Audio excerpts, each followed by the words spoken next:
Ho, ho, ho! Merry Christmas! I'm David Scandura! I'm Justice Burkett! And today we're here to find out, is Anna and the Apocalypse the greatest movie ever made?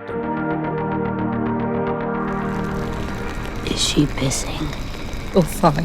It's plastic. It's warm plastic. Welcome to the greatest movie ever made, the show where we watch a movie and tell you if it's the greatest movie ever made. Pudding! A movie that is so thoroughly entertaining and compelling that while you're watching it, it's the only thing that matters in the whole world, or in this case, Scotland! Scotland with a really English protagonist. It is funny, her dad is Scottish, John is Scottish. Most of the other characters have Scottish accents, with the exception of lesbian Draco Malfoy, who's American, of course. But she's so English, and I'm like, get out of here. Go back to London or wherever you're from. You don't belong here. You colonized this place. Yeah. Shoo. I mean, he said as a white person living in America, so I guess, pot calling kettle or whatever. Yeah. I'm David Scandura, joined as always by my co-host Justice Burkett. Yeah. We only took a week off for Thanksgiving. Yes. But it feels like it's been forever since we've done this. I agree. It does feel... It's weird how when you record a weekly podcast, how even 1 week off just feels like an eternity, and you're like, do I even remember how to do this? Yeah. We just kind of barreled into this one full force. Yeah. That was all that energy from the break that we took. Yeah. This is also an after hours record, so It we'll is. see how that goes. TGMEM After Dark. Maybe I'll make the sting this time. Probably not. Oh, that's right. You had talked about that. I had talked about it, and then I didn't do it. And I probably won't do it this time either. But eventually, I'm going to make a sting. Yes, we're talking about our only Christmas movie for the season. In the past, we have done more Christmas movies, but I think this is going to be the one. Right. We're talking about Anna and the Apocalypse, which is a British Christmas zombie musical. That's right. But before... Also a coming-of-age story. Yeah. Also a black comedy. Yeah. It's a lot of things. Teen movie. Yes. But before we get into that, how are you doing? I'm doing okay. I am overall, things are going well in my life, but I am quite busy.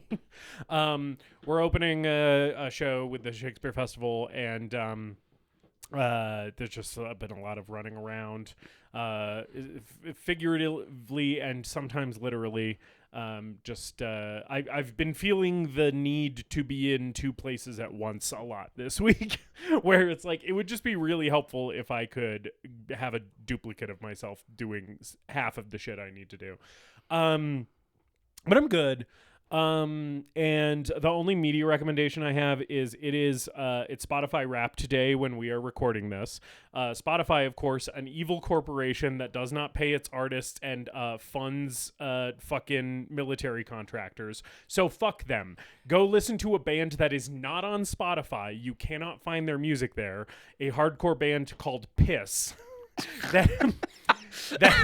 All caps, man. All caps. Piss. You can find them on Bandcamp and other non-Spotify platforms. They had a demo up on, or I think just like a 2-track demo up on Spotify. They pulled it down as a moral stance, which a lot of artists have been doing. Yeah, a lot of artists did that this year, I think. Yeah, Panopticon did that. Yeah. Chinene, the Polish post-rock band that I like, Yeah. did that. Yeah.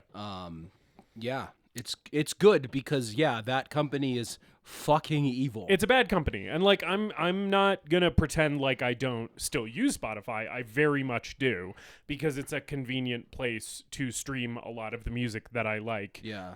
So I'm not I'm not taking a moral high ground over anybody else who uses Spotify, because I also do it.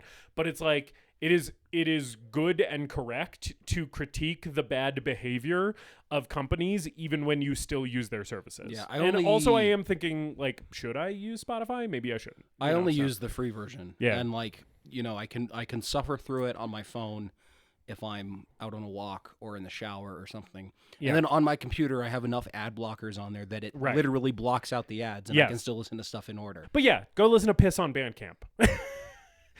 Good hardcore band. And most importantly, they are choosing not to be complicit in a very bad system within the music industry. So, David, how are you doing? Are they the only hardcore band named Piss? That's what I wonder. I imagine there's got to be other Pisses. At least historically. They might be the only currently active Piss. Yeah, but some hardcore band in the 80s that put out like a 4-track demo and Right. then disappeared. Was also called Piss. Right, I'm sure. Yeah. There's probably a Piss in each generation of hardcore. I appreciate it. They're the newest incarnation carrying of the torch. Piss. And their spin on Piss is that it's all caps. I would do all caps with a period at the end. Yeah. That would be my version of Piss. I always like the exclamation point in a band name. Yeah. Like off Yeah. exclamation point. That's cool. Yeah. That's always fun. Panic Panic at the disco. Godspeed you, Black Emperor. You asked me how I was doing, yeah? Mm-hmm. Oh, fucking awful. Yeah. Yeah, we've been texting about that a little bit. Just like, what the fuck? I'm sorry. It's like the last couple of months have been like punctuated with very deep valleys and like pretty decent peaks. Yeah. But the valleys are getting deeper, and the cumulative effect of all of the shit piling up in my life has like feels like it has reached critical mass. Yeah. I don't know if it has, but it kind of does seem like my reaction to things changing in my life in the past has just been depression and inaction, and now things are really bad, and I really should have used that time doing something about it. Yeah. So I'm trying to do something about it, but it's been a really hard few days. I'm sorry. And like I had a good Thanksgiving. I had a family in town. My brother came into town. I saw him quite a bit. I saw you a couple of times. I like good stuff has happened, but I think it's just been a lot of oscillating back and forth, both in terms of like my mood and just the things that are filling my life currently. Yeah. So it has not been a very merry start to the Christmas season in David's world, but in the world of Anna and the Apocalypse, I don't have anything to recommend really. So in the world of Anna and the Apocalypse, things are a little bit more jolly. I mean, a little bit more points, apocalyptic. And then there's also like this movie does get a little dark, which I kind of appreciate. Like I appreciate that like it's like for portions of this movie, it does sort of feel like Glee with zombies. And then like towards the end, it's like, no, they're like willing to go there, you know? Basically once like, you know, we spoiled the movie for you, so it doesn't matter that I'm mentioning this now. Basically once John gets bitten, I was like, oh, okay, this movie has like balls. Like it's going to actually like do some shit with the whole, like, it's going to do some zombie genre shit where it's not just like nobody's getting killed. Because John's kind of the first like character we quote unquote care about, although he's a little annoying. But he's the first like character we've grown to like be attached to who dies, and like at that point, like from that point on, the movie kind of does the Shaun of the Dead thing where it's like, yeah, this is a zombie comedy and we're having fun here, but it's like that doesn't mean that people that you like aren't gonna get their fucking guts ripped out, like because that's part of the game. Yeah. I have seen this movie before. Yes, I had not. I hadn't even really heard of this movie before. Yeah, this was recommended to us by a listener of this podcast. Yes, whose name is also Anna. I think we can say first name. I'm not gonna dox our listener fully and do first name last name. But our listener Anna, who's a big fan of the show, Anna, your enjoyment of the show has been noticed by us, and we appreciate you so much. I cannot tell you how much we appreciate you listening to our bullshit and liking it. Anna wrote in and requested Anna and the Apocalypse, and here we are talking about it. Yeah. Is this movie about you? I wonder. Are you Is this an adaptation of your life story? British? Yeah, if you want to recommend a movie to us, you are welcome to leave a comment on our social medias, or also send us an email at the greatest movie podcast at gmail.com. It's in the outro of our show, David. But it's a different format than the Than our URL. social media handle. Social yes. media. That's right. Yeah. You're right. That does throw me off. Yeah. So yes, you can send us an email or leave a comment on our social media, and we'll add it to the list. I think this is the second listener recommendation that we've done, Yes, I believe so. which was also a low budget Christmas horror movie. That's true. Yeah, because we did Santa's Sleigh. We have a couple others that we've written down that we'll get to at some point. Yes. Um, If you have sent in a recommendation and we haven't done it, it doesn't mean we're not going to. We're just like looking for a slot in the programming where it works out. Yeah. And this one worked out because it's the holidays. Yeah. So. So I've seen this movie before. That came about because my dad found out about this movie, and my dad's an interesting guy when it comes to his how he finds out about movies and how he picks movies that he wants to see. Yeah. For a while, he was using the Blockbuster mail subscription service, and then when Blockbuster went under, he switched over to the Netflix mail subscription service. Yeah.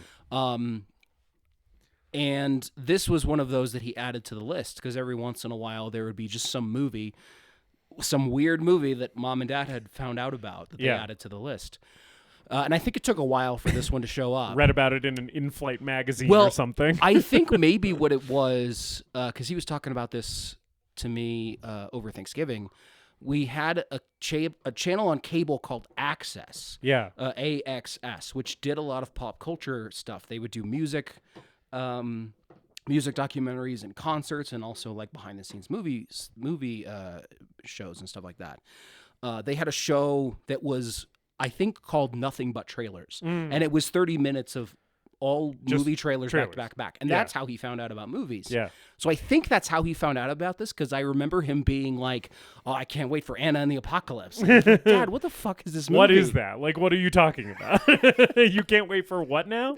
And I think he and I both watched it together, and I think his reaction sort of being like, "Oh, that was okay." Yeah. Like a lot of hype and build up, and then just dropped off. Yeah, right. But I thought I was the only person on earth aside from him that knew anything about this movie. Yeah. And it was a pleasure to return to this. Yes. I think that it was okay is, to me, like the floor of the reactions that you could possibly have to this movie, because I think that this movie is it's such a crowd pleaser on basically every level that I'm like, even if you don't like this movie, you kind of have to appreciate the charm of this movie. Right, it's very charming. It's a cute movie. It's a very sweet, cute, charming movie. And I feel like at the worst, that is what it has going for it, and at its best, it has other stuff going for it. Yeah. Yeah. This was an interesting first time watch. I was like, I didn't really know what to expect going in, other than just the one sentence summary. It's a British zombie musical Christmas movie, and I mean, it delivers on that. It is definitely all of those things. Yeah, maybe the only one of that genre. Yeah, maybe the only one of its type. There are like this is a sort of a late entry in the zombie pop culture craze, it feels like, because this came out in 2017. Yes. So much about this movie feels like it could have come out in 2009. Well, that's because this movie does have like a long gestation period. Okay, that makes so much sense. Which I think makes sense watching it, because I felt that too. I was like, some of these jokes. Right, the Justin Bieber's a zombie now. It's like, were we talking about Justin Bieber in 2017? Right. Because I was there, and I feel like we had moved on. Right. You know? Yeah, that kind of sticks out like a sore thumb in this movie. Yeah. But this started actually started in 2009.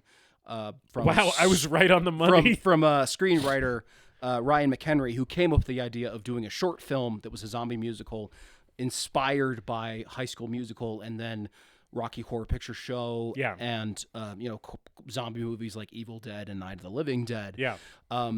He made a short film that actually won some awards and then started developing it as a full-length film. And then in 2013 was diagnosed with cancer, died in 2015, and then the project was finished by director John McPhail and co-screenwriter Alan McDonald. Yeah. And it's dedicated to his memory in the credits. Yes. So this, I think some of the the weird jokes and pop culture references and just this whole idea of doing a zombie movie, it's like a little late to the game because the idea started, in the mid 2010s. Like almost a decade earlier. Right. There is also just speaking to the datedness of the humor in this. Like, it does not feel like 2017 jokes most of the time. A lot of the jokes that are being made feel like Epic Bacon, like peak Tumblr era type jokes. Like that era of the internet seems to be informing a lot of the script in a way that, like, at points I was like, is this cringe? And then, like, the more I watched the movie, I was like, cringe is a societal construct. What I think this actually is just like pure and unpretentious, and it's like dated, but it doesn't feel dated in a cynical way. It just feels like the people making the movie thought those jokes were funny. Yeah. The stuff like the Justin Bieber's a zombie joke. Yeah. The way that then, like, transitions to the characters talking about what, do you think these celebrities are zombies? Yes. Feels like the kind of joke that the characters in Zombieland would be making while they're dicking around somewhere. Yeah. And it does come across as kind of like charming and endearing that they're like actually doing something with it. Right.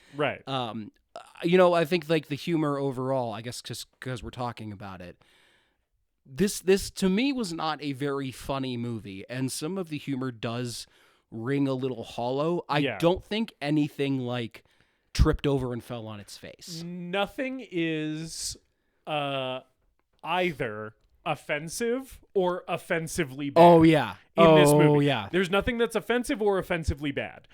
It is at its worst cringe. And it's, but again, like, I feel like cringe doesn't fucking mean anything. It's just, but I agree, a lot of the jokes didn't land for me in a way where I was laughing out loud. Some of them landed in a way where I was like kind of smiling and being like, oh, remember when we were making jokes like that? Yeah. What I will say, you incurred the name of Zombieland. You also mentioned some of this movie's zombie movie influences. Right. A name that we have not spoken yet. Yeah, of course. Is Edgar Wright's Shaun of the Dead. Right. Which is, I don't think a movie has ever been more influenced by another movie than this movie is by Shaun of the Dead. It sort of feels, in some ways, like they are remaking Shaun of the Dead. But just with different character names and a different, slightly different trappings. I think, I mean, this is obviously heavily influenced by Shaun of the Dead. I think there's no question. Yes. Specifically the sequence where Anna and John get up in the morning after their night at the bowling alley and zombie chaos has erupted around them and they're both oblivious to it. I was like, this is like, I don't know if this is an homage or a ripoff at this point. It's sort of straddling that gray line. I think I when this movie started, I was expecting more Edgar Wright isms in this. Yeah. There was some editing that was like hinting towards the type of quick cut montage editing that Edgar Wright normally does, but the movie doesn't quite go there. Until like the very end when they get into the car to drive away, and then finally they just like rip the Band-Aid off and do the full-on Edgar Wright edit. There's a lot of zombie gags in this movie that kind of seem like Shaun of the Dead gags, but also totally. Shaun of the Dead is so influenced by the Romero films, and there's tons of goofy course. Romero zombie gags. Yeah. And I mean, even before Shaun of the Dead, there was like Return of the Living Dead, which is chock full of ridiculous zombie gags. Yeah, too. So. yeah. But I think the closest film that this shares DNA with is definitely Shaun of the Dead. Oh, absolutely. And you can tell that it's like, it's not an influence that the movie's trying to hide. It's like an influence that the movie is like they cast a background actor from Shaun of the Dead as the villain of this movie. Yeah. They knew what they were doing. Yeah, most of the cast is unknowns, and then the most famous actor in this movie is the guy who plays a background character in Shaun of the Dead and a side character on the early seasons of Game of Thrones. Right, yeah. They knew what they were doing. Yeah, definitely. And like they don't try and hide it from the audience. They're not like, and I think that's what kind of keeps it in homage territory and not ripoff territory, is like the movie is aware that you are going to be watching this movie thinking about Shaun of the Dead. And I appreciate that they don't do any intentional references to Shaun of the Dead. The closest that we get is when they're at the bowling alley and the music accidentally turns on for the zombie fight. And I was like, okay, so this is just the thing with the jukebox in the bar. Right. And then Nick picks up a cricket bat Right. at one point and starts swinging it. That's true. Yeah. I don't know that he kills any zombies with it, but it is like, it's sort of like the Pulp Fiction scene where Bruce Willis comes back into the pawn shop and starts picking up different weapons, and they're all references, and he's testing them out. Right. Yeah. One of those kind of things. Yeah. But I think it's mostly tastefully done. Yeah. Like nothing in this, like they're not quoting lines from Shaun of the Dead or anything like that. It's just like some of the costuming is reminiscent, and then like a couple of the set pieces feel like callbacks to that movie. And they're not even referencing like that many other horror movies or musicals in the dialogue. Though like the one reference that really sticks out is like someone makes a Harry Potter joke early on. Right. Yeah. Because their school just seems very Harry Potter-esque. Yes. And as mentioned, one of the characters, I cannot stress enough how much she looks like Draco Malfoy. And I don't know whether that was on purpose or not, but like as soon as Steph appeared on screen, I was like, okay, so Draco Malfoy's in this movie. Yeah. And in the apocalypse, we start like with like 20 minutes of just regular high school shit happening. Yeah. More or less before the apocalypse occurs. Right. Which is also, it feels front loaded with musical numbers a little bit. The further we get into this movie, the more I feel like the musical numbers are kind of sporadic and spread out. At the beginning, it's like, oh, this is a musical. There's going to be a number every like 5 or 10 minutes. And then like you watch further and you're like, oh, okay, they kind of were like a little short on numbers in the zombie mayhem section. That's sort of the trademark of a musical film that doesn't quite commit 100%. Yeah. Like that's the thing with a lot of the Disney musicals. It's like, yeah, we got a lot of songs for like the first 45 minutes of Lion King, Right. but there's fucking nothing in that second half. Like, you know, Yeah. once we're past like Hakuna Matata and like, you know, the what is it? In the Air Tonight? Not. Can you feel love tonight? The love. Once we're past tonight. that, it's like there's like nothing else really. Yeah. I'm sure there's something, but I don't remember. Yeah, right. But there's not much because like the story has to happen, In and the Air this movie Tonight. sort of takes the same approach. Phil Collins is a different Disney musical. Right. Yeah, that's Tarzan. That's Tarzan. You'll be in my heart. I'm doing a lot of Apparently- singing on this one. Apparently he sang on the Spanish version of the soundtrack, Yeah, which is awesome. I saw this on our mutual friend's Instagram story. Today, which I'm sure yeah. is, yes, where you also saw this fact.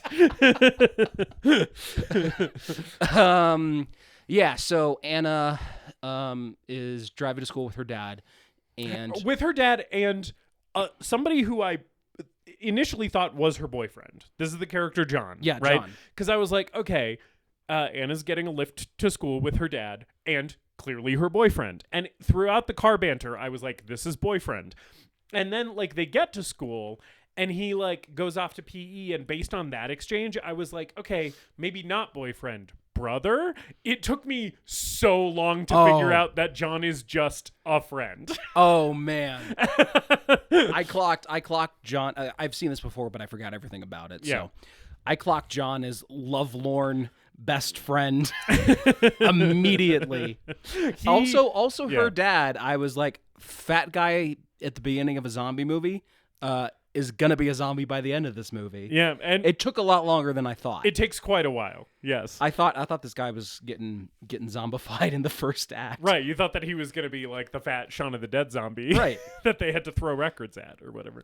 Yeah, no, like John's relationship with Anna was a little bit hard for me to suss out initially, but like a lot of things in this movie, I kind of think it's good that the movie doesn't like really spoon feed it to you. It's in a way that I respect, because this movie is like sometimes a little clunky. Like sometimes like the lyrics of the songs are a little too on the nose, and like the characters are like very easy archetypes, right? Like Anna's like the shortcut to Anna having some trauma is her mom is dead, right? That is like screenwriting trick number one in the book, right? But I do appreciate that, like, for example, her relationship with Nick, is that the other guy? Yeah. The douchebag. Yes, I like that her relationship with him, like her backstory with him, like you just get it through like looks and them kind of interacting weirdly with each other, and you don't know what went down until like the third act, which I kind of liked, that we don't like start with them exposition dumping all of that shit. It's like, no, we're like keeping some stuff from the audience and letting them be like, what's up with these people? Yeah. You know? I think that it's like a level of subtlety that like benefits this movie and keeps it from being the much worse version of this movie that I can imagine existing. Yeah, I appreciate the broad stereotypes.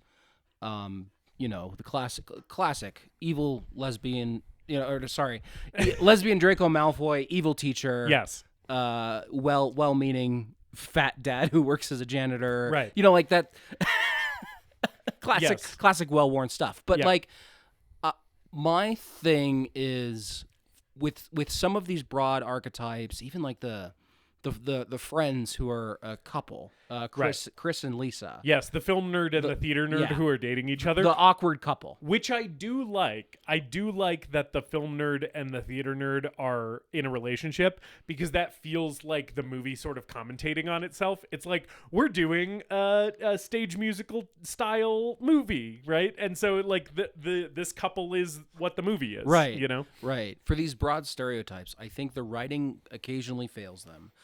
And I think the performances are all good and, you know, performing the characters as written, but no one's quite hamming it up, with the exception of Paul Kaye as Headmaster Savage, who is fucking insane in this movie. Yeah. I am sort of obsessed with this performance. Like, I wish other people were committing as hard as he is.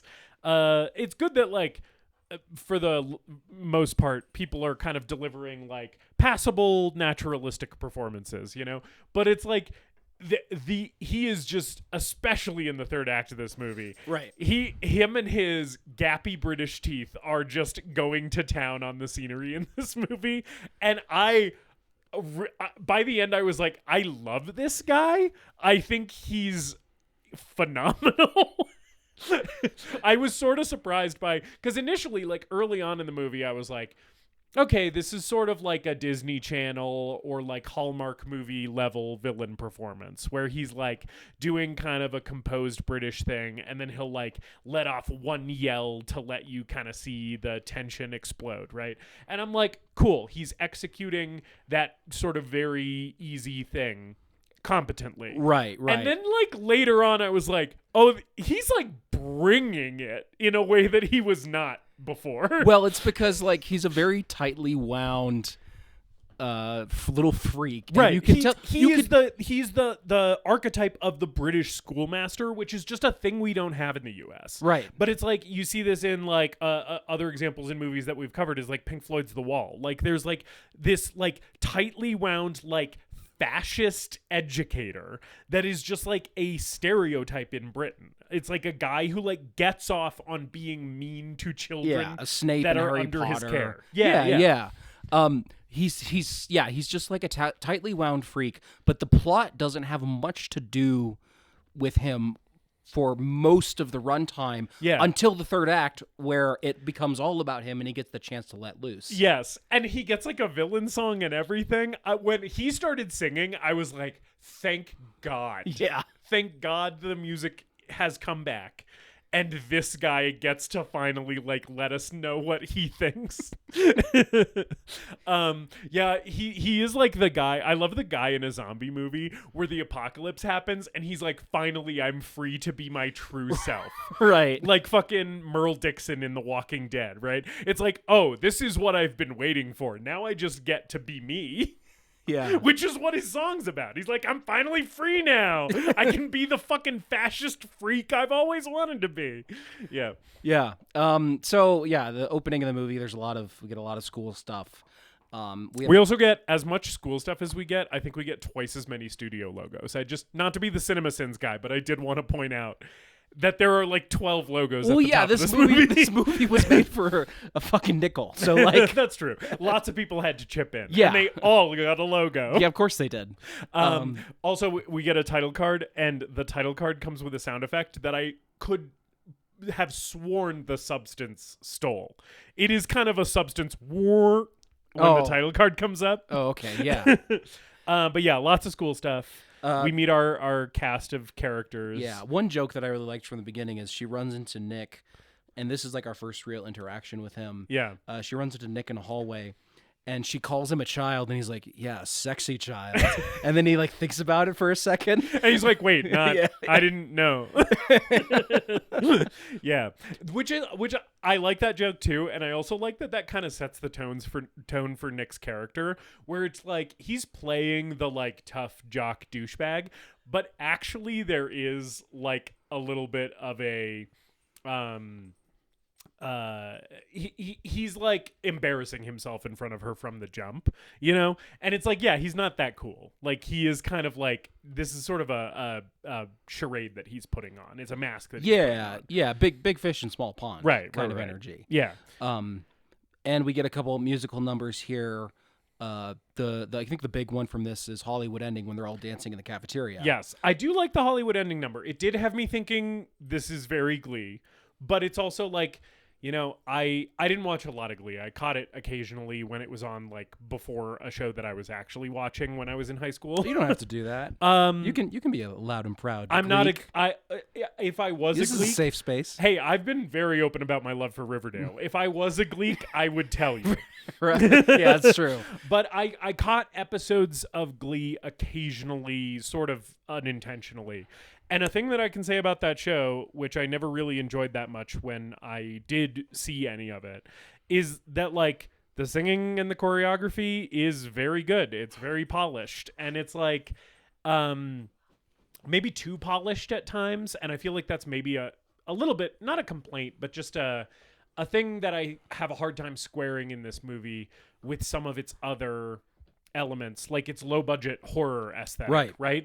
The musical numbers sometimes feel so polished that I'm like, I don't know, we could grime this up a little bit. That's my problem with the movie's music, mostly. Yeah. I love the choreography in this section, and I love that it's like there's not a lot of big numbers in this movie. Mm-hmm. And this is probably the biggest one. This is the biggest, and they reprise it at the end when they're driving away. But especially because like the first number in the movie is kind of low key, and it's just cutting back and forth between all the characters singing in their own little like in class or in the gym or in the walking through the halls and stuff. So this one with all of the cast singing together, I even like Savage comes out and just kind of lurks in the corner and sings a bit of the chorus. Right, he's like slinks off. Right, he's like whisper singing like the B part of the chorus. Yeah, yeah. I like that too. A joke I really like in this early part of the movie is the old headmaster is retiring. He's like on his way out. And Right. Savage is coming in as the new headmaster. And I don't remember exactly what the thing is, but like Anna is saying that she's going to talk to the old headmaster about something that Savage is giving her shit for. And he's like, oh, he's basically retired. And then we cut to the old headmaster and he has a huge button on his shirt that says, I'm retiring. Which I thought was really funny. And then also in that scene, in the background, like out of focus, there's a couple just like making out, like just fucking doing tonsil hockey out of focus in the background. And it was making me laugh even before Savage then breaks them up on his way out of the scene. Because it was just so funny that this couple is just like fucking, they're like, first base on their way to second in the middle of like the school lobby. Yeah. Yeah. Why is this guy in charge of the Christmas talent show? Why because- put the Nazi in charge of the Christmas talent show? I think it's because like as the headmaster, he is really like he is like a Heinrich Himmler type where he has to have his fingers in everything. He's just like there's nothing in this school that he does not have to sign off on. You know, like he's fucking micromanaging the janitor. That's this true. guy. Yeah, real piece of shit. Yeah. We meet Chris, who's the film nerd. Yeah. And he makes a little horror movie for Yes. his film class or very film club. clearly his take on the alien chest burster scene, Yeah. which is a fun reference. Yeah. Steph is also in that class, and she wants to focus on the homeless situation. Yeah. And then Lisa is in the pageant, which is kind of like the next big part of this movie. Is we actually see the Christmas pageant that night. It starts with these guys in penguin costumes just dicking around. I we cut to I like the b-boy penguins doing Yeah. a rap about fish. yeah. I do really like that. and Savage is in the booth with Anna's dad. Yeah. And there's practically smoke coming out of his ears. Yeah. Because Anna's dad is also running the lights in addition to being the janitor. Yeah. But yeah, so that like the b-boy penguins are one thing. Then Lisa takes the stage, and like there's a whole thing where like Chris is gonna go shoot his project for film class because the teacher didn't like his alien ripoff. Yeah. So he's gonna shoot his project for film class at the soup kitchen. Steph's going along. Right. So they're not there. And Chris and Lisa are dating, so Lisa's like hoping that Chris is gonna get back by her big number. And there's like an empty chair that says reserved for Chris whatever. And then her big number is, this is maybe my favorite part of the movie, just because I thought this was so funny. This is the joke in this movie that works the best for me. She sings this like really raunchy song. There are so many good lines in this song that I didn't write down, but the one that I did is she's talking about like, because it's like a Santa baby style thing. It's a song about fucking Santa Claus. Right. And at one point she says like, come in and unload that sack. Yep. And Savage is like, this is pornographic. It's filth. No, this is my favorite line delivery of the movie when he goes, pornographic, salacious filth. And then he like storms out to try to put a stop to it. Yeah. And then there's like zombies outside the school doors. Yeah. Like the doors are rattling. And he's Yeah. like, you better stop that right now. He opens the doors and there's nobody there, but there's like blood smeared all over the outside of the building. Yeah, we're getting little hints of the Yeah. zombie apocalypse, you Right. know. Yeah. Radio news broadcasts about the pandemic spreading and stuff like that. I just love during this number too. There's like a woman with like small children in the crowd, and she's like covering their ears. And then Chris's grandma is in the crowd, and she's just like giving her thumbs up. She's like, "You're doing great, sweetie." Yeah. Well, and there's guys coming out in like Santa overalls. And, I like, love the shirtless sexy dudes. backup Yeah. dancers. And the headmaster is in the front row, and they don't really put a button on it or like make a big point about this joke, which I think Yeah. is good, but it's clear that this guy is He's- creeping on her. He's loving it. yeah. Yeah. He gets up and gives her a standing ovation at the end. He's like, "Hey, I'm retired as of the weekend if you want to get coffee or something. I don't work here anymore, so it's not a problem." Yeah. Yeah, I do like the old headmaster being like, "This is my kind of performance. Yeah. We need more of this." And meanwhile, Anna and John are working their job at the bowling alley, which is called Thunderballs, which is funny. So because they had to work this shift, they're kind of like wallowing in misery together at their like shitty job.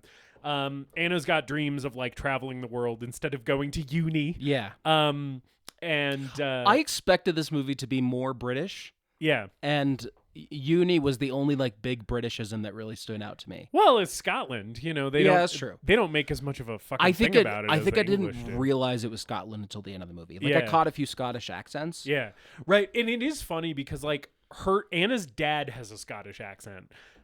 John has a Scottish accent, and John has a really strong Scottish accent. yeah, too. at one point in one of the songs, he's like, "There's nae a thing" or whatever. he drops a nay, which is great. A lot of ooze. Yeah. Yeah. The diversity of accents in this movie is a thing that I was appreciating. I think I caught a Northern Irish somewhere, like a Londonderry or something, and then of course Steph is American. Right. So it's just we're really running the gamut, which I sort of appreciated too.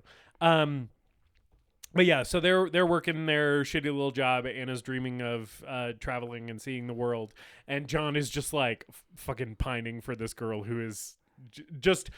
John has taken up residence in the friend zone. This is like a movie character that I love to see, which is like a guy who has been in the friend zone so long that he like owns real estate. He's like, you're never getting out of here, dude. Yeah, Like- it's unfortunate how much I related to this character and like saw a dark reflection of myself that I hated. right. Yeah. Because he's just hyping her up so much. Yeah. He's her biggest fan. Yeah. He's like, you're going to go off and do amazing things and I'll come visit you. And I'm Yeah. like, fucking shoot me in the head. The amount of times I've said that kind of shit. Well, if a zombie apocalypse happened, you would have a chance to heroically Yeah, sacrifice perfect yourself for her, opportunity. and then she'd think about you forever. Yeah. While she's living out her life with Nick. While she's getting dicked down by fucking Nick. Yeah. That being said, again, John is, I think, a little annoying. He is I know you haven't watched Buffy, but he is a little Xander Harris, where his like pining after a girl who has clearly made it apparent to him that this is never going to happen is like, he has crossed the line from like, oh, he's a sad puppy to like, okay, now this is like a pest. Like, go away. Like, I'm glad you brought up Buffy because I did forget to mention that the filmmakers also cited the musical episode of Buffy yes. as an inspiration for this. Not even knowing that, I put that in my notes where I like towards the end of the movie, especially the villain showdown song between Anna and Savage. There is a song in the Buffy musical episode that is so that I was like, oh, this movie isn't Glee meets zombies. It's zombie musical episode of Buffy. So I'm not surprised to hear that at all because it very much has that energy. It's very Once More with Feeling, which is the name of that episode, of course. Yeah, which is one of the things that's charming about this movie. I think like it's clear that there's influences from Rocky Horror and Little Shop and like bigger musicals, but it's also like low budget and small scale, and they're kind of doing their best to work within those parameters. Right, and they're like, hey, remember when Joss Whedon made a fucking horror musical episode of television? What if we just did that? Yeah. The singing, just like the caliber of the singing in this movie too, was reminding me of the musical episode of Buffy. Because in that musical episode of that show, there are some people where you're like, oh, this person's like a phenomenal singer who's just been on this show and they're finally getting to showcase it. And then there's other people on that episode where you're like, oh, they made this person who doesn't sing. Right. Which sort of happens in this movie a little bit, I think. Yeah. Like, you can really tell that there are people who are, like, hired to be singers, and then there are other people who are, like, they found themselves in a musical, Yeah. The next big musical number here, which I guess will be my opportunity to talk about the music a little bit, because I have some thoughts on the music, too, which is A Brand New Day, which is the biggest reference that this movie has to Shaun of the Dead, which is basically, like, what if the scene where Sean wakes up in the morning to go get a cornetto was a musical number, and we also made it bigger and better? And Yeah. like, I think it really fucking works. I like this number. with just how much chaos there is in the background of the zombies. The one that really got me is there's like a woman pushing a pram, as they would say in Britain, a stroller, clearly with a baby in it. Yeah. And to like she's like running away from the zombies with her baby in the pram, and like these zombies that are in construction worker outfits like overtake her, and then we cut back like mid musical number to what has become of this, and one of the zombies is just behind the crib, and there's just bits of flesh flying into the air, and it's like that zombie is just eating a baby. And it's a lot of practical gore in this movie. Oh, yeah. There's tons of practical gore effects. There's in this. almost no digital blood in this movie. Like Yeah. the moments where there is digital blood really stick out like a sore thumb, because all of the rest of the gore looks so good and practical. And even on like a low budget, they made a lot of it look pretty incredible. Yeah. Yeah. Yeah, I think most of it looks really great. Yeah. Yeah.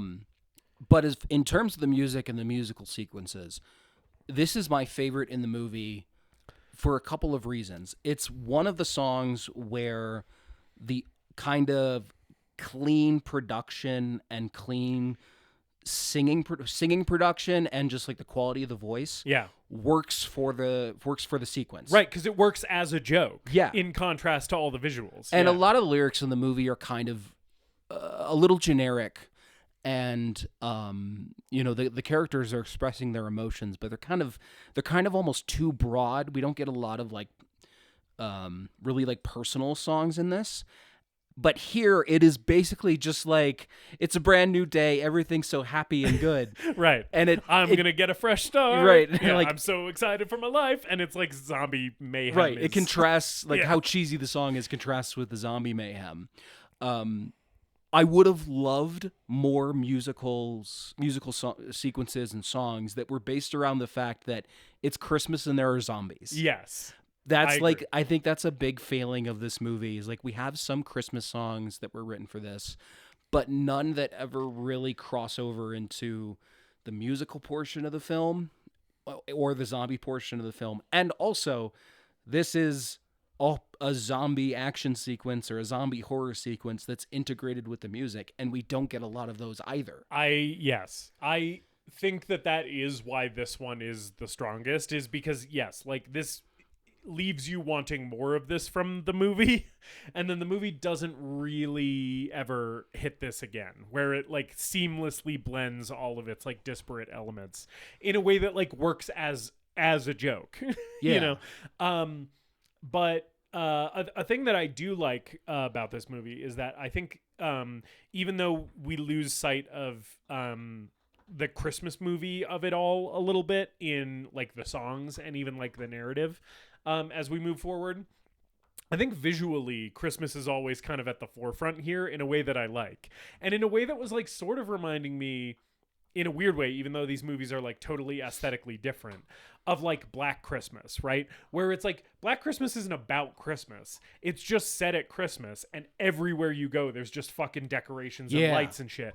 And the same thing in this movie, where like every location, even when the location isn't like decked out in Christmas decorations, they're making lighting decisions that evoke like Christmas lights. It's a very colorful movie. You know, and like when she gets the candy cane weapon at the end, we're like really making full use of that visual. John's wearing a Christmas sweater for the whole movie that has little lights on it. Yes, yeah. So like there's always some reference to Christmas going on. Basically in like almost every shot, which Yeah. I really appreciate, that like they do have that like visual like aesthetic commitment to like, we're just gonna put Christmas in every single frame of this thing, even when it's like a little bit absent from the songs, I think. Yeah. Yeah. And with this number concludes in a with- graveyard, which I feel like is a Night of the Living Dead reference. This them meeting up in the graveyard and then the zombie approaching them in the graveyard did feel like an intentional nod to Night of the Living Dead. I was sort of expecting zombies to start popping out of coffins. Yeah. It's a shame that doesn't happen. No. But what we get instead is Anna decapitating this zombie with a seesaw. Yes. Which rocks. This is a moment of digital blood that does stick out, though, because some of the blood coming out of this neck, I think, is practical. Yeah. But I think they use CGI to enhance this shot a little bit. But it does. The kill rules. But then we get a close up of his decapitated and head. that's practical and hilarious. It's awesome. I like John being like, so there's zombies. Like, we're in a zombie movie, and Anna's being like, what are you talking about? That's fucking ridiculous. And then we cut to this guy's head, and he's like, yeah, it's good shit. So they're trying to figure out where to go, and they decide to go to the bowling alley because it just seems like there's chaos going on in town. Right. We get like CGI explosions of these, popping up in these wide shots of the town. Yeah. And it's like, yeah, we need to go to a location that we're familiar with. Very Yeah. Shaun of the Dead. We're going to have a pint at the Winchester and let this whole thing blow up. Right. We're going to go to the bowling alley. Yeah. And so they show up at the bowling alley. Like, we check in with the school, too. And we see that, like, they've all boarded themselves up inside the school. Savage is sort of trying to maintain control of the situation. Lisa is tending to Chris's, like, ailing grandmother, right? And then we cut to the bowling alley. Yeah. And we check in back with the school throughout the movie, Yeah, but it doesn't really periodically. come to anything until the third act. Right. And It's basically just a power struggle between Savage and everybody else. Right. And I think there's just enough of it to remind the audience of what's going on. Yeah. I do sort of wish that there are a few characters in this movie that this movie's pretty short. And I was sort of like, you could add a couple numbers in here and also just add some more scenes and maybe get me to give a little bit more of a shit about some of these people. And Lisa was one of those where I was like, she has her really funny number at the talent show and then the Christmas pageant. And then she's kind of like mostly absent from the movie. And I was like, I don't know, I kind of liked that character and I'd like to hear what she's thinking through maybe a song or something. Yeah. And then Steph is another character where I was like, I wish there was more of her. Like, I like the character. I think this actress is doing a good performance. And, like, why are we not spending more time with her and getting to know what her whole deal is other than, like, her girlfriend won't answer her calls and her parents are in Mexico. Right. You know? And I'm like, I like her. Like, let me get to know her, please. you know? We get a lot of John and Anna, but even with John and Anna, specifically Anna, and this is another problem I have with this movie. Yes. Is Anna's not really a well fleshed out character, despite being the title character of the movie. This is a big problem I have because, like, towards the end of the movie, people start saying things like, "You'll know what to do, Anna. You always do," and I'm like, I wish I could have seen that, you know, because it feels like I haven't. Yeah. And it's like, I don't know, this movie wants her to be Buffy the Vampire Slayer. And it's like, yeah, but by the time Buffy had a musical episode, they had fucking 6 seasons of groundwork to lay for you to get to acquainted with the character. You can't just thrust somebody into the Buffy musical episode who we've never met before. Right. And like they give her the big candy cane that's on the poster and you expect her to be a bit more of like an over-the-top charismatic hero. Yeah. And when she you want her to be like Ash from The Evil Dead. Right. Yeah. And then she gets that in the movie and she's kind of just the same character. Right. Yeah. And I think that I don't think this is a failing of the actress. No, I think it's writing. I agree. I agree. And it like rarely do I feel like a movie could have benefited just from like adding more stuff and being longer. But this is sort of how I was feeling with this. I was like, a 90-minute musical is maybe too short for a musical. Like, you maybe have to like stretch this out a little bit to let me get more invested. Yeah. So they make it to the bowling alley and Steph and Chris have holed up there overnight. So they run into them. And we get another action sequence here. Yeah. When Steph and Anna are in the bathroom and they're attacked by the zombie cleaning lady. Yes, who John hilariously accidentally knocks out by throwing a shoe earlier. Yeah. And then I like that, like, they're attacked by her and then Steph like bludgeons her to death with the toilet lid. And then, like, there's a moment where, like, the two of them just look at each other like, what the fuck just happened? And then a horde of zombies just busts through the wall, funny gag. Right, and it's the bachelor party that was there last night and giving Anna shit. It is so funny that these guys are still like they're zombies but in their bachelor party costume. I just love a zombie that's in a specific outfit. Right. You know? Right. There's plenty of that in this movie. Yes. It's great. Yeah. And this is, like, to be clear, I think this movie is a better zombie movie than it is a musical. Yeah. Because I agree. the zombie movie stuff, like zombies in silly outfits and like zombie gags, the crown jewel of which is in this scene, which is the zombie head going into the like bowling pin thing and then coming out through the ball return. Oh yeah, baby. That shit is so fucking funny. And they knew it was funny because they put it in the animated end credit sequence. Yeah, that shit fucking rules. This whole sequence is good. And like I know I said that it like straddles the line between Shaun of the Dead homage and ripoff because like the jukebox is going and all that shit. But it's like they do it well. And like there's a lot of good kills in here. My favorite of which is probably the one where John hits the zombie with the two bowling balls. Yeah. Sandwiches his head between the two bowling balls and the back of his head just explodes. Good shit. It's good shit. Yeah. Yeah. And I think it's clearly an homage to Shaun of the Dead, but I think it doesn't play it too hard. Like it's not like they're syncing up stuff to the music. It's not a big needle drop. Right. We're not playing a different Queen song. Yeah. Like that would be egregious. And yeah. it also just feels like the kind of stuff that Romero would do. And I don't know if this is how they shot it, but like Romero would just be like, okay, I have a bunch of actors on set and Tom Savini's here. Let's just think up gags and cut back and forth between all these different gags. Yeah. And that's what this feels like to me. Yeah. And that's how to make a good zombie movie. Right. Like that's why we love zombie movies. Is because it's like, yeah, I have a bunch of background actors and a good effects guy. Let's see what weird shit we can do. You know? Yeah, this is like maybe my favorite zombie mayhem sequence of the movie. I like a lot of the shit here. Like I like that Chris is like walking on the bowling lanes and they're all slippery, so he's like having a hard time like staying upright as he's being chased by this zombie. That zombie gets dispatched by the like bowling pin clearing device thing, Right. which is fun. And then his head goes into the return machine. Yeah. Yeah. Yeah. Yeah. It's good stuff. I also like the gag where the zombie is doing classic zombie arms with like out in front and it like grabs Steph's boobs and she starts smacking him on the head with the spatula.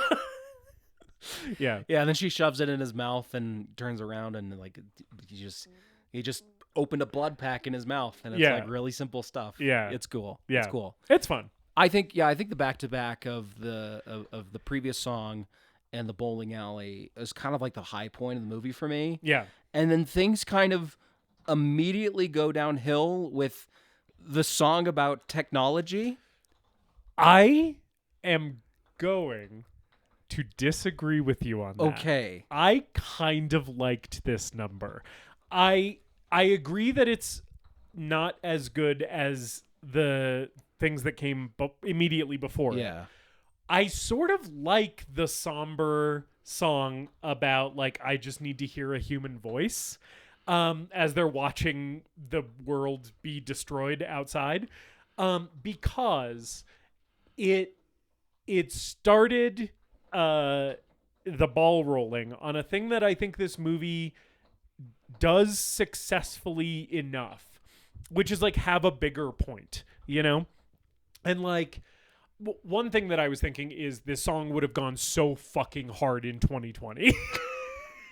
Yeah, which this movie was made pre-pandemic. So it's like this is not a thing that they were like referencing. It is such like a pandemic song of just like, hey, the world is fucking going to shit and I just like need another person in person who I can talk to and be with, you know? And I feel so isolated because everything I'm seeing is like on screens, you know? And so that's one level I was thinking of. And then another thing that I was thinking of watching this movie, and it is like stated textually later in the scene with Anna and John in the shopping cart when they're like walking to the school and they're in the shopping cart. And John says something like, You know, like, yeah, people definitely need people with arts degrees now, you know, in the apocalypse. And I think that it's a thing that the movie is like very intentionally like making a point about, which is like everything feels like it's going to shit. It felt like that in 2017. It feels like that potentially even more now, you know? And it's like, it feels so weird to be a person who's like, I want to like make art as my job. When that's how the world feels. Cause you're like, what is my purpose? Like, why does the world even need me right now? It feels like things are too bad for anyone to give a shit about my little play or my little movie or my little whatever, you know? And I feel like this song kind of starts that ball rolling. I think the song is just a little bit too self-serious and saccharine for me. Yeah. And I don't think it ever quite makes the connection to that theme showing up later in the movie. Like, I think John's line is good, but I don't think it's ever a thing that the movie really reckons with. And maybe if it did, it would be a different movie.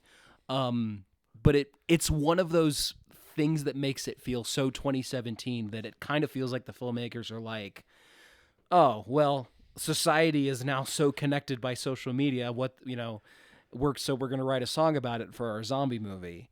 About how we need human connection. Right. I feel that, but I feel like the saccharineness of it for me squares with the rest of the movie. And I feel like the sincerity of this movie is a thing I really grew to appreciate. Like, I don't think it's cynically saccharine. I think it's sincerely saccharine. I don't think it's cynical. I think it is just, for me, it was a swing that didn't connect for me. Yeah. And I think it did a little bit for me. Okay. Yeah. Yeah. I don't know. I like this number okay. But I also see where you're coming from. And I also think at this part in the movie, I'm really yearning for them to do, like you said earlier, do something a little bit dirtier in terms of production. Yeah. Like give the score to a punk band. Right. Or even if we're singing this song about I need another human voice, instead of distant shots of military planes dropping bombs, let's see some more zombies ripping out throats while they're singing this. Yeah. That I do agree with. I think we maybe could have gotten a little bit more dirty with this. Yeah. Yeah. So they wake up the next morning after spending all night sleeping in the ball pit at the bowling alley. They find that there's more zombies have shown up. And Chris has the bright idea to use the ball pit as cover. Yeah. It's because it's like an inflatable ball pit. So they flip it over and flip all the balls out. And then they just hold it over themselves to walk through the horde. I do like that was his genius idea. Because you think it's going to have something to do with the balls in the ball pit. Yeah. I was like, oh, they're going to like duct tape the balls all over their bodies so the zombies can't bite them. And it's like, no, it's way stupider than that. I also like the gag that they wake up in the morning because they think that the military is coming to evacuate people from the town. Yeah. And they wake up in the morning and they're like, is the military here? And then like all the zombies outside are in military fatigues. And it's like, no, yeah, the zombies just got them too. The ball pit stuff is very funny to me. The crowning achievement of the ball pit gags to me is when the zombie lady is pissing on top of Steph.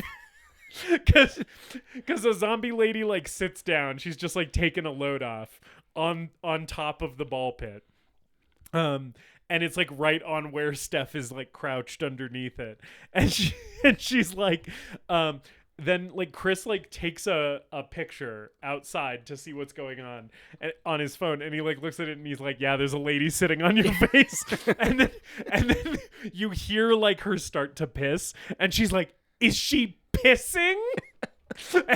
And Anna's like, don't worry about it, there's plastic over you, it's fine, like you're protected. And she's like, it's warm plastic.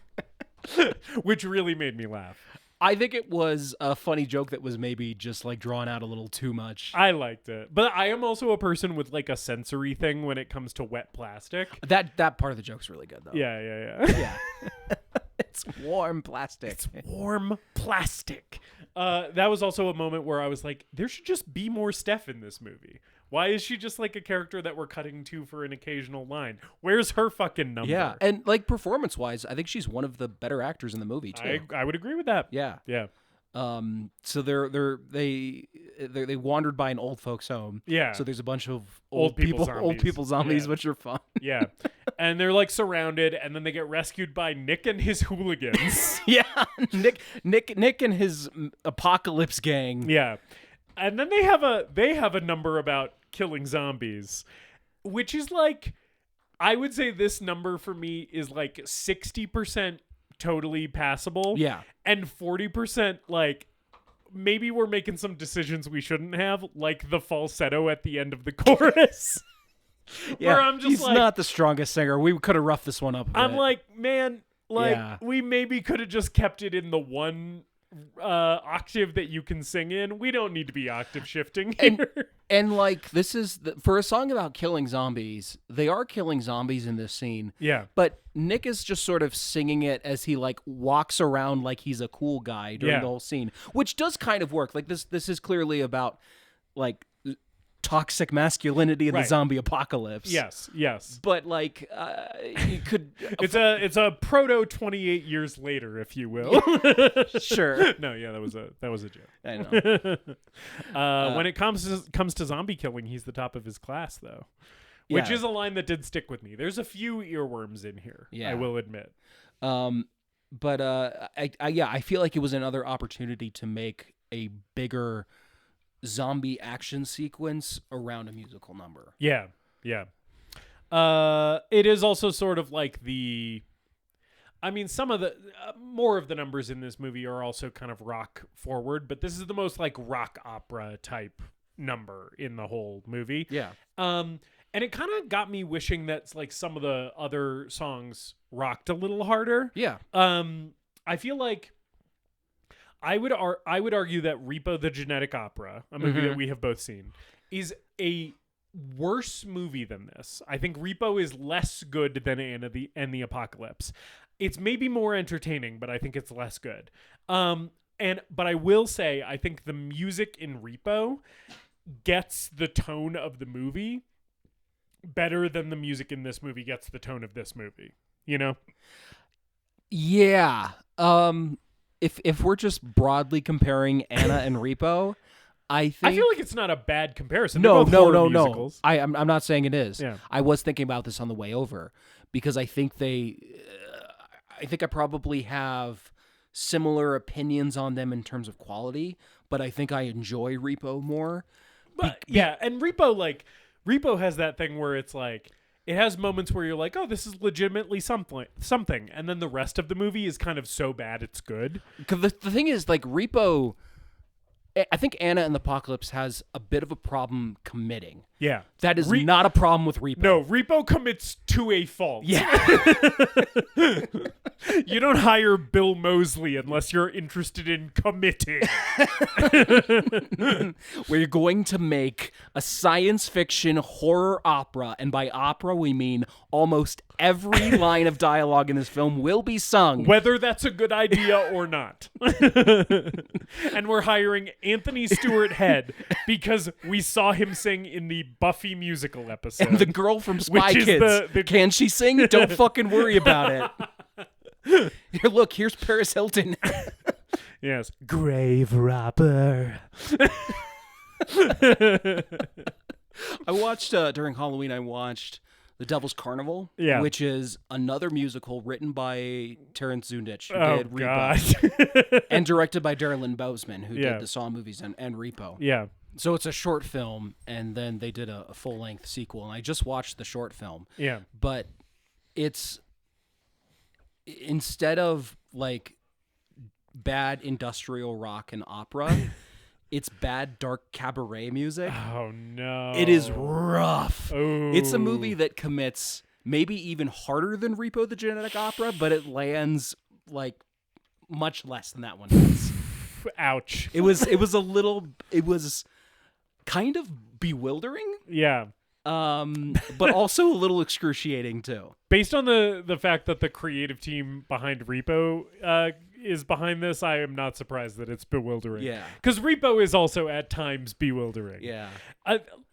A movie with, sorry, this is not the Repo the Genetic Opera episode, but like a movie that like doesn't need to go so deep into the lore of the made-up world that it is set in, and just chooses to, because I think it's sort of in love with its own world building, and it's like at times quite perplexing. Yeah.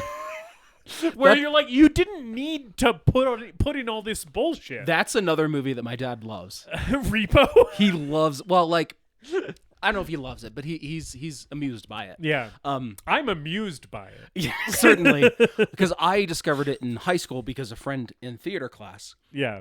kept talking about it. Yeah. Yeah. Real theater kid movie, that one. So I watched it, and then he watched it with me at some point Yeah. and got into it, and like he still listens to the soundtrack when he's working in his office. The copy that we have is still at his house. It's not like I took it with me, the copy of the movie. Yeah. This guy's just working his desk job, and it's like, Zydrate comes in a little glass vial. He's making his train models. Listening to Zydrate. And the Zydrate gun goes somewhere against her anatomy. I guess stay tuned for our I Repo think that's episode. a stay tuned. Yeah, I think so. Not to borrow the We Hate Movies podcast terminology, but We've done that every time. we have. We probably have to get Val back for that one. For Repo? I think Val would be great for Repo. Yeah, because Val hated it, right? I think Val probably feels similarly about us. Yeah, right. Like, similar that we do to it. Right, yeah. If not, difference she is- might like it more. Right, yeah. The difference is I think she gave it like 1 star on Letterboxd, whereas we gave it more. Maybe I'm misremembering. Val, if you're available for Repo, let us know. Anyway, Anna and the Apocalypse. So Nick and his hooligans sing their tough guy song, and then we're off to go back to the school to meet up with Lisa and Chris's grandma and everybody else and Anna's dad. And there's like just some scenes of like wandering through the zombie chaos. Yeah, I think we get more cringy John pining after Anna. Yes. Here. There is the really rough moment. Oh yeah. When she's pushing in the shopping cart and he drops that line that I do like about like, does the world even need art majors anymore type of thing. But he's also talking about like, well, at least you don't have to go away now on all of your like jet setting travels. You can stay here with me. And she's like, you're my best friend, John. And he's like, oh, I know. And she's like, no, you're my best friend. And I was like, woof. Yeah.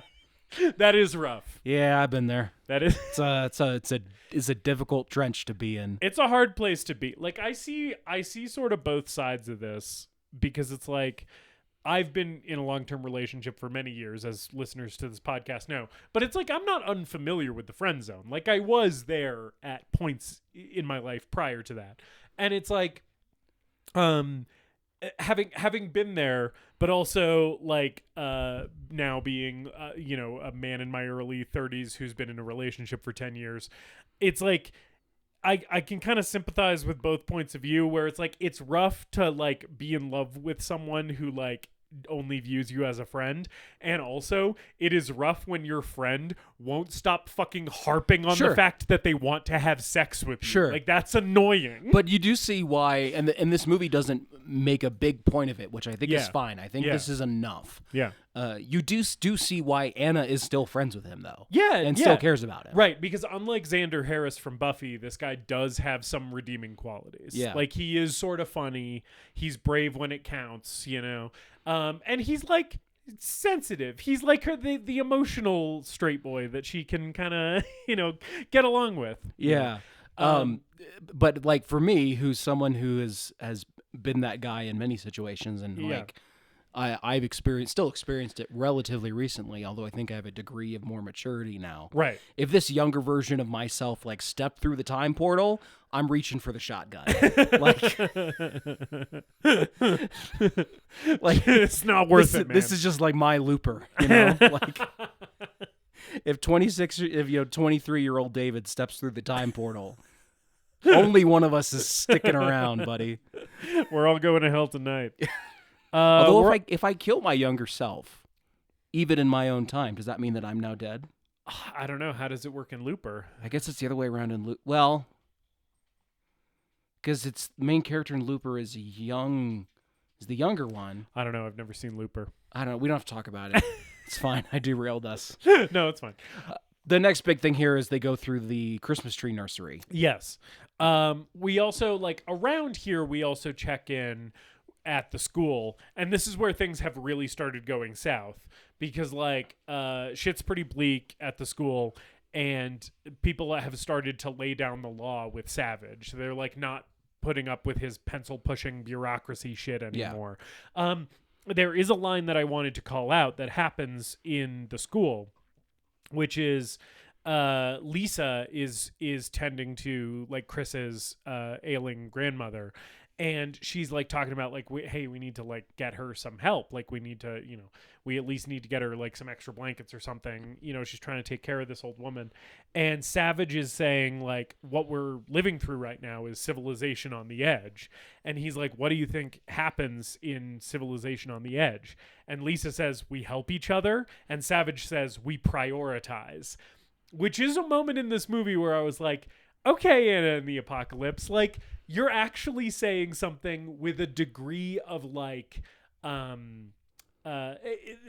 there's a degree of thoughtfulness in that exchange that I really appreciate from this movie. It's what you're trying to say, and you're saying it plainly and bluntly, but not inelegantly, and it's just an exchange I really, really liked. And it feels like the movie sort of stating one of its themes, and it landed for me pretty well. Yeah. Yeah, and I think it contrasts nicely with at the end of the movie when he's singing his villain song. Right. It's both it can both be a well-written, serious line from a character who's going to turn into a maniac at the end of this movie. Right. And then he's like, yes, my children, yes, with all the zombies. The king of zombie school. Right.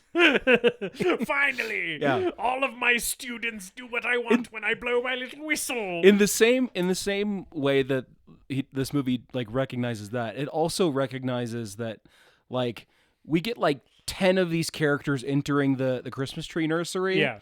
And the movie's that's too many characters on screen. Yes. So it just kills all of Nick's gang off screen. Nick's hooligans are immediately dispatched. Yeah, it's awesome. Yeah. And then Josh also gets bit here. He remembers the names of all of Santa's reindeer, which is a thing from earlier. That thing sucked.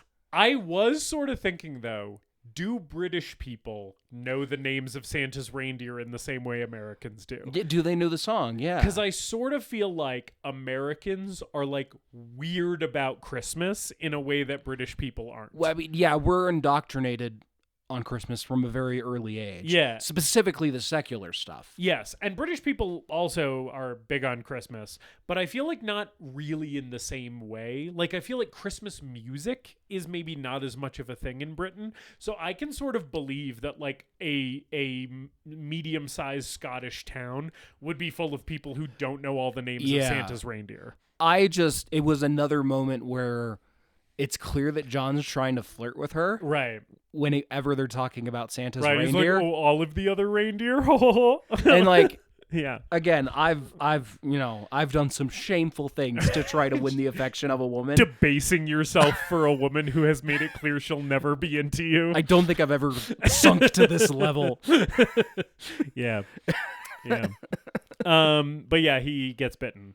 And then I like the moment where he wraps her up in his arms and then backs up through the horde of zombies. I thought that was that was one of those moments in this movie where I was like, it's weird I've never seen someone do that in a zombie movie before, because it seems so obvious. Mm-hmm. The I'm shielding you with my body and I'm backing up through a horde of zombies. I was like, oh, of course. How has that not happened in a Romero movie that I've seen? Yeah. Yeah. And he sacrifices himself really quickly. They linger on it just long enough. But... Yeah. We don't see his guts getting ripped out, which I was a little upset about. And then at the end of the movie, we do get guts getting ripped out. And I was like, okay, fine. Yeah, we get some guts at the end. I forgive you for earlier. And we get to see him in zombie form. That's true. Yeah. I do like in the end song when Nick and Anna are like facing down the horde of zombies, when we do the little cuts to like all of the people who have been zombified. Yeah. And we check in with all the zombies. That sequence could have been like 30 seconds to a minute longer of just more zombies. Yeah. In the middle of this Remember song. this guy? Do we cut to Nick's hooligan friends too? Yeah, that's what I was waiting for. I was a little bummed the movie didn't give me that. Yeah. So yeah, John eats shit. And basically after the Christmas tree farm, we pretty much make it to the school, right? Yeah. And they open the front door and Savage is in there acting really creepy. Yes, he's eating his Christmas dinner. They're like, "What are you doing?" And he's like, "I'm having my Christmas dinner." And yeah, he has gone like Colonel Kurtz of the zombies. Yeah. And he traps them in a room full of zombies and then starts singing a Disney villain song. I like his about being an villain evil. song. This is maybe my favorite song of the third act. I think so too. Yeah. Yeah. I think it's one of the best songs in the movie. Partially because it is addressing that there's zombies. Yes. It's maybe not a zombie Christmas song, but it's at least like recognizing that there are zombies in the movie. And some of the other songs don't quite go that far. Yes, and it is also just like the most unhinged part of this performance where he is like crawling. There's these like window grates, like these like gates that have gone down over the windows that he's like crawling on like a monkey. and again, this guy's no offense to this actor, but his extremely British teeth as he snarls out all of these lyrics are just such a delight to see. Well, and this is a moment where the music is allowed to get a little bit dirty because his performance isn't great. Yes. In terms of like his vocal performance. No, but he's committing. Yeah, he's hamming it up. Yeah. And like the kind of the rougher aspects of his voice enhance the song. Yeah, this sort of, to invoke the previous conversation, feels the most Repo-esque out of all the numbers in this movie. Or even Tim Burton's Sweeney Todd. Totally. Which I think makes like I think that makes great use of like the flaws in Johnny Depp's voice. I completely agree. Weirdly, another movie that I feel like kind of has Anna and the Apocalypse levels of variation when it comes to that is like the 2012 Les Mis, which the lead of Anna and the Apocalypse is in as a background actor. But it's like I feel like that movie too, it's like the strength of its good singers and the weaknesses of its rougher singers are often like used well by the movie. And then there are points where it's like a little bit more dicey. 24601 your time is up and your parole's begun. It will always be funny to me. Russell Crowe just kind of singing his way through that movie. This I swear by the stars. Yeah. But yeah, I really like this number. I think it's a lot of fun. Yeah. So yeah, they get through the initial kind of wave of zombies that he sends after them. They find Lisa. Well, I mean, they do have to split up. So Anna is with Nick, and then Chris and Steph have gone a different direction together, and they find Lisa. Chris's grandmother has died.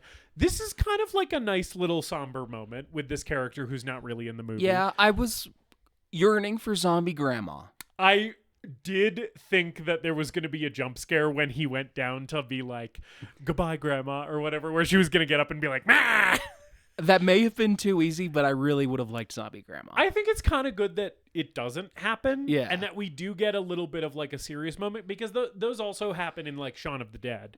There are like some moments in that movie where it's like, no, there's no joke here. It's just dark for a second. Yeah, and I mean, like, you know? Chris and Lisa's death is also like played pretty seriously too. It's kind of sad, and Yeah. I like it, and I like that the movie gives it time. And the only complaint that I have about it is that that's the last time you see Steph until she comes in with the car at the end. Right.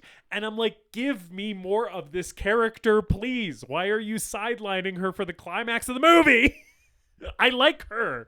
But yeah, like, because that's basically the next big thing that happens. Like, pretty much at the same time, after they find Lisa, Chris, Lisa, and Steph are like going into Steph's gonna sneak into Savage's office to get like her car keys, which he confiscated, I think. Yeah.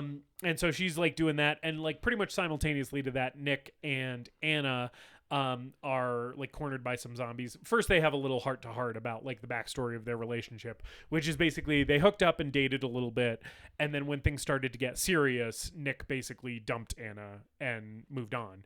And he thinks that she's mad because like the rumor got out that they had slept together, but she's like, no, I'm not mad because people know we had sex. I'm mad because you fucking dumped me. Yeah.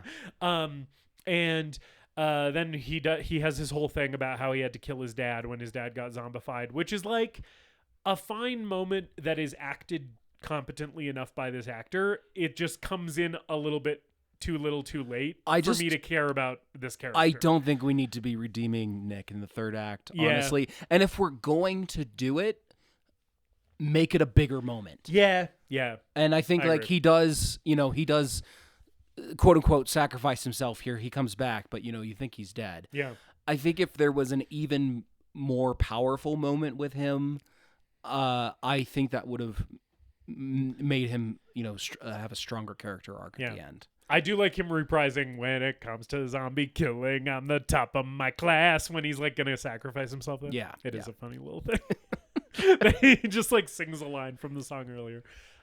These are characters who do seem aware that they're in a musical. Yes, which I always appreciate. I like when in a musical people are kind of like, yeah, I'm just gonna start singing now, or like a number ends and people kind of acknowledge that just happened. Yeah, I sort of like that.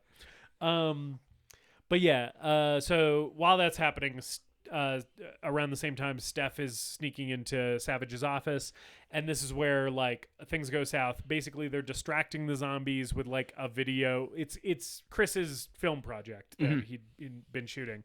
They put it on the TV, and they're distracting the zombies with it, and then his phone runs out of battery. So the zombies like immediately notice them, and they both get bitten. And yeah, there's kind of a sweet moment where they sort of like realize that wordlessly realize that each other have been bitten and sort of like just embrace. And I'm like, this is kind of good. Like, I like it. Yeah, and they like distract the zombies with the video again. Yeah. And they see Steph, and all they can do is just wave to her. Yeah, and just be like, good luck, Yeah. Yeah. It's it's a good moment. Yeah.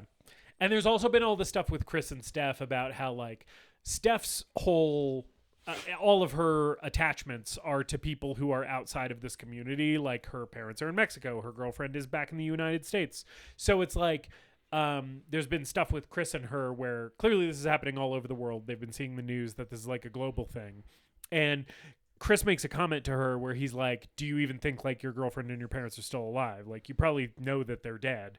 And that like really upsets Steph. And this kind of end moment between the two of them where it's like sort of Steph is going on with the hope that she's going to be reunited with the people that she loves, even though she doesn't really know how real that hope is. It lands pretty well for me. I feel like they like lay the groundwork for this moment to kind of work. Yeah. Yeah. But the movie, like the big moment here at the end of the movie, the climax, one may call it. Yes. I think that's what they call it. One might call it I think that's what it says in my textbook. If I remember my film class from college. it's the big showdown Yeah. in the theater. And I know you've never seen it, but I cannot stress enough how much this is the musical episode of Buffy.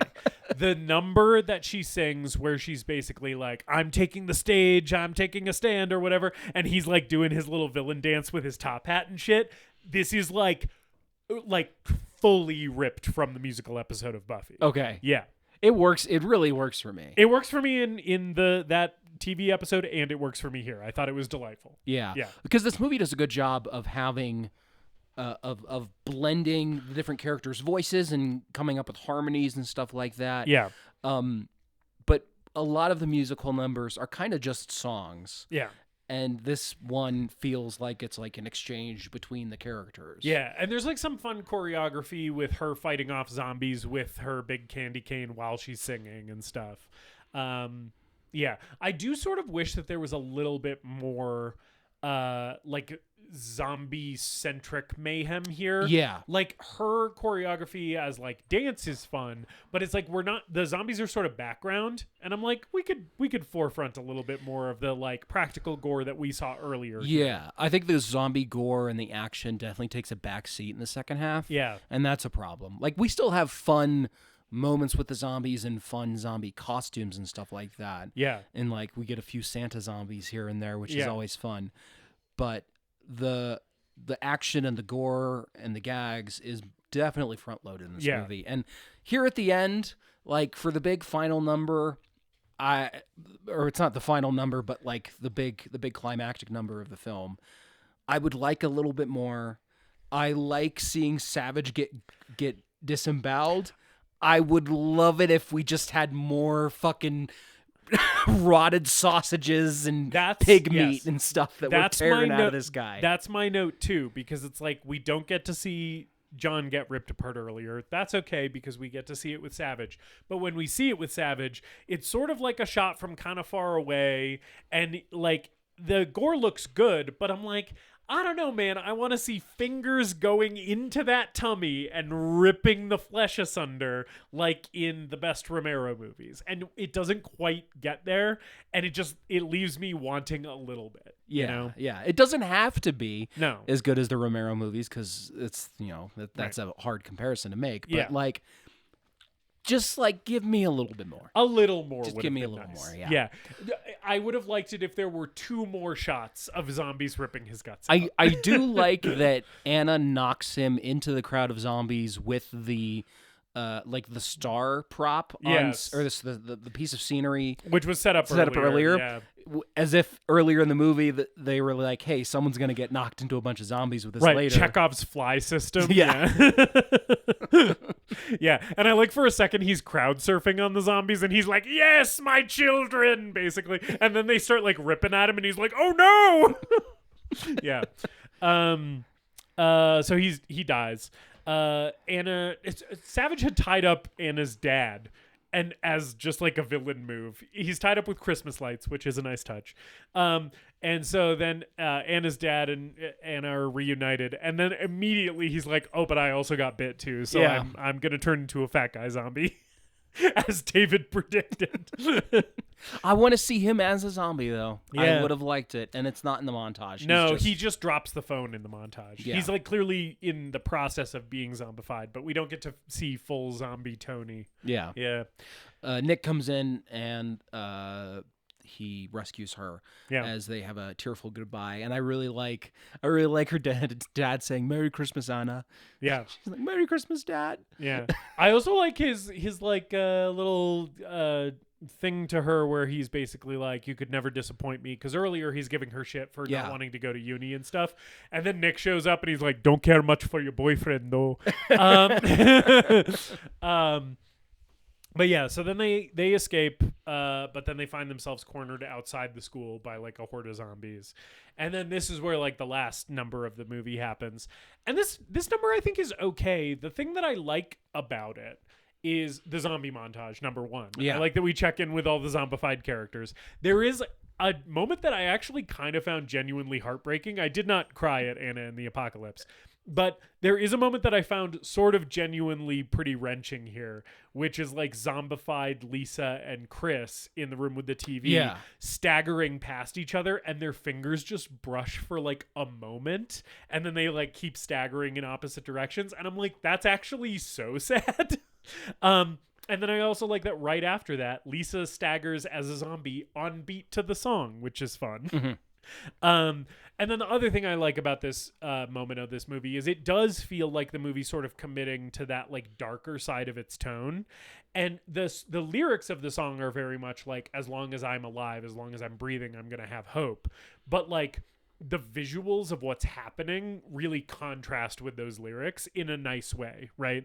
Where it's like, yeah, as long as I can breathe, I'll have hope, even though this is clearly a hopeless situation Right. where we're about to die. Yeah, because they're Yeah. standing still and like waiting for the horde to get them. Yeah. My thing with this, and this is such a silly, maybe a silly thing, is like, I think you could get through that horde pretty I know pretty easily. they are pretty slow. Like just we need run though. we need more zombies on screen and more desperation for this to be that moment. The extra budget was maybe a little too tight for us to have like a horde that is truly impassable. I mean, you don't have to, I mean, even like you don't need dozens and dozens of extras on screen, although it would certainly help. Yeah.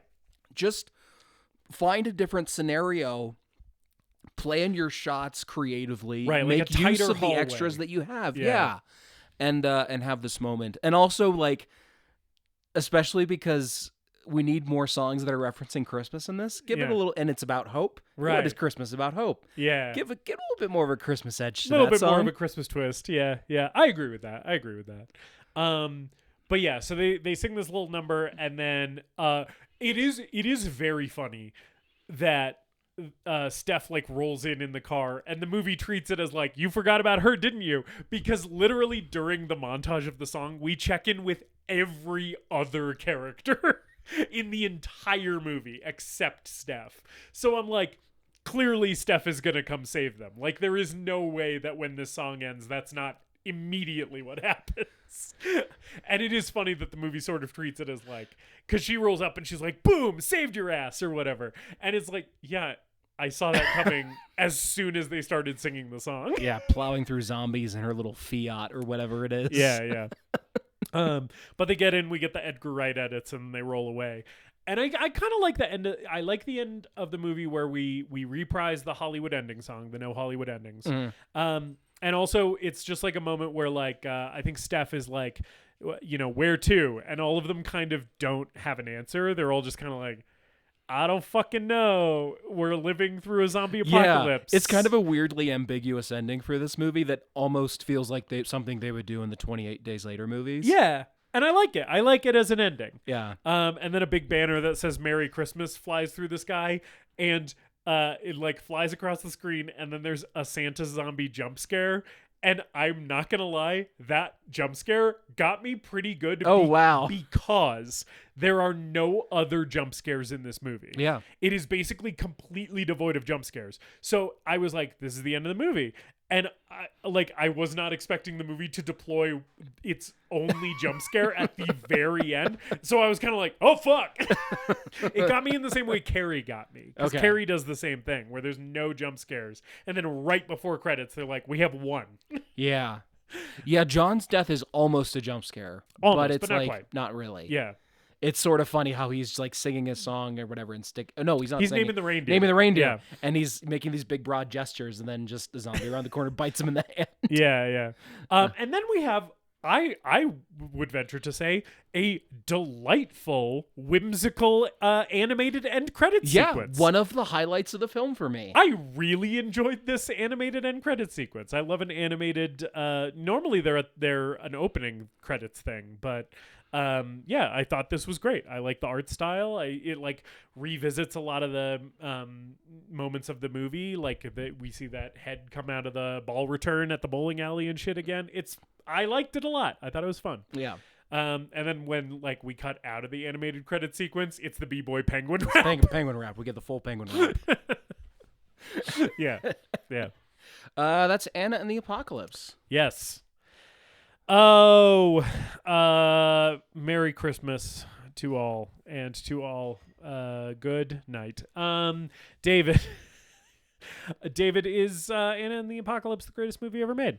Justice. Had seen this before, like I said, didn't know what to expect coming back to it, and kind of have a similar opinion to the one that I think I had when I first saw it, which is like, I'm really charmed by this movie. Yeah. It's a very cute, endearing little movie that is trying a lot of different things and doesn't succeed at all of them, but is doing the best that it can.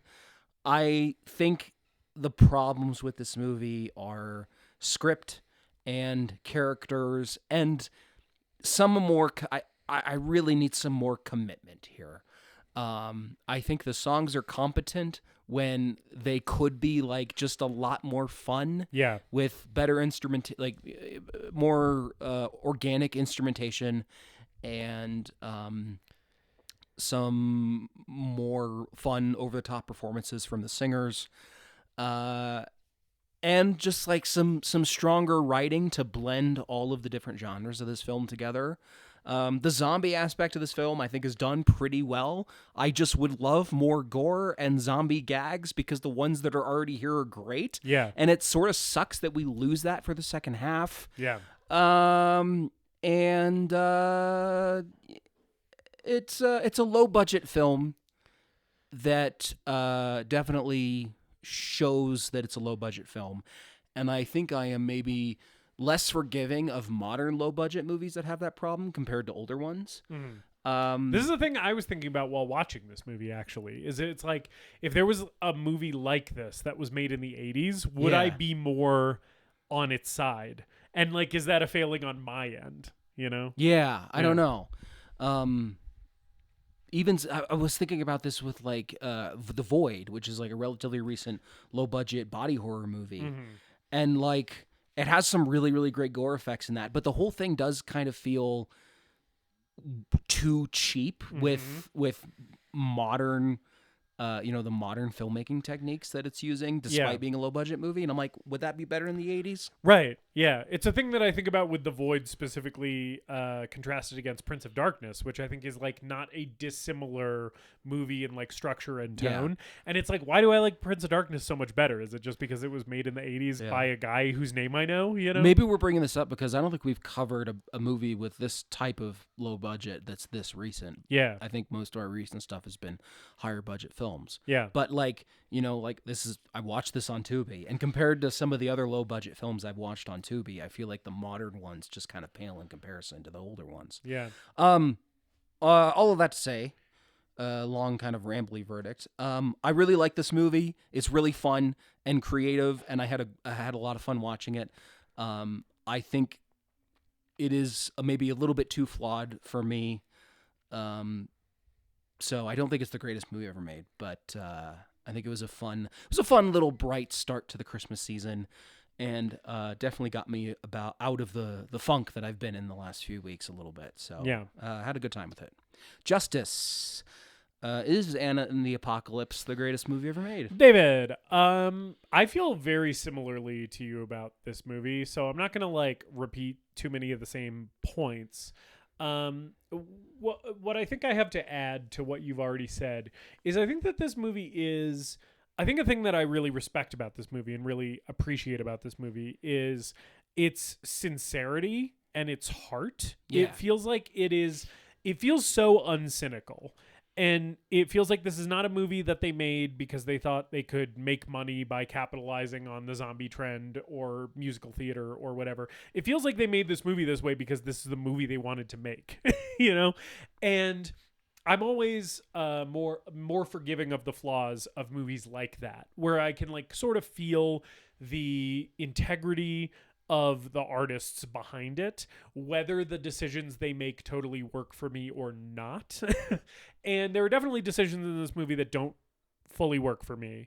But I think like they're trying, and like God bless them for trying. Yeah. You know? And I would much rather watch this than in the Christmas season than like the movie Krampus, which is like a movie that I maybe was too forgiving to the last time I watched it, and I always think about as sort of like that's kind of like a cynical Hollywood, like we're capitalizing on Christmas horror because nobody's made one of those in a while type movie, you know?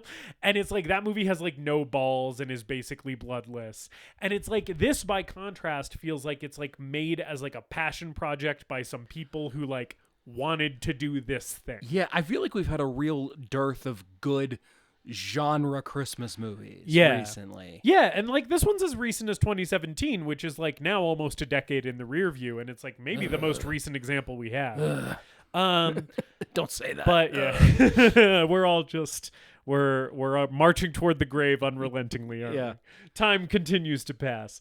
But no, like I am gonna say that this is, for me, not the greatest movie ever made.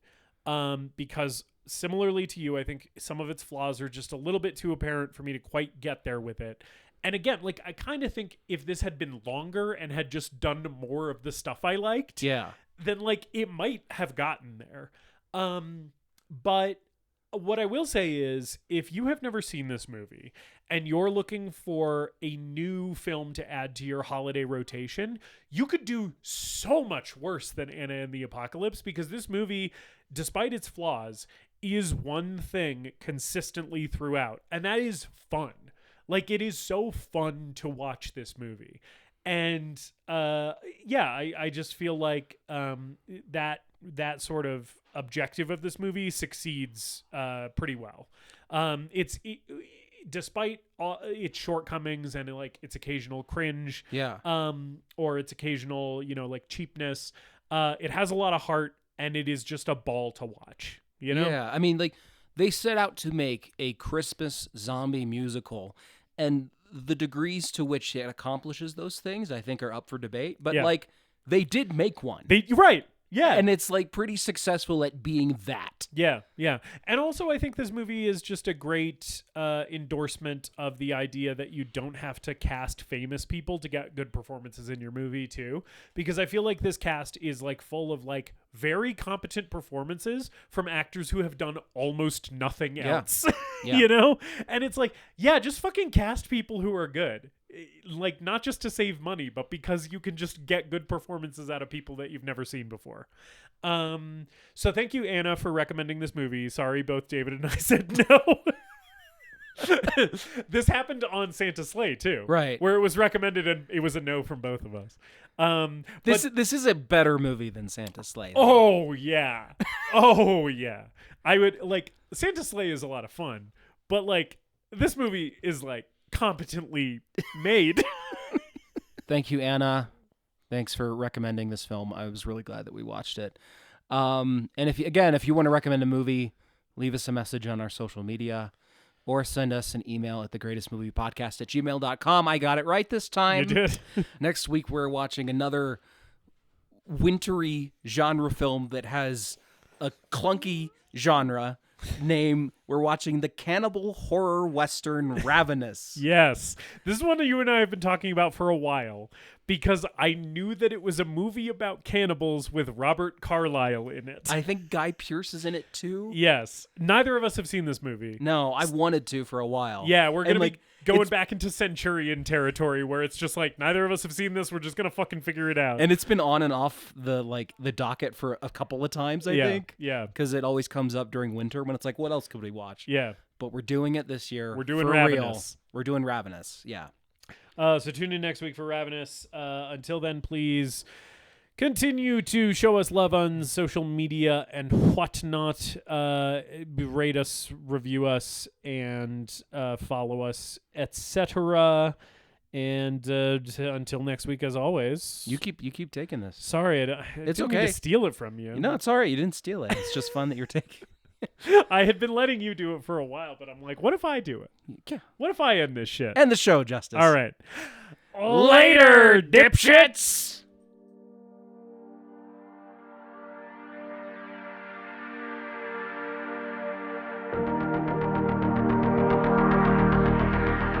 We hope you enjoyed this episode of The Greatest Movie Ever Made.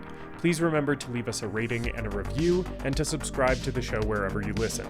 We appreciate you supporting the show and spreading the word. Tell your friends to listen, tell your enemies to listen, tell your mom to listen. If your neighbor has an unsecured Bluetooth speaker, connect to it and play an episode. You can follow us on social media at TGMEM_podcast. And if you've got a movie that you want us to talk about, send us an email at thegreatestmoviepodcast@gmail.com.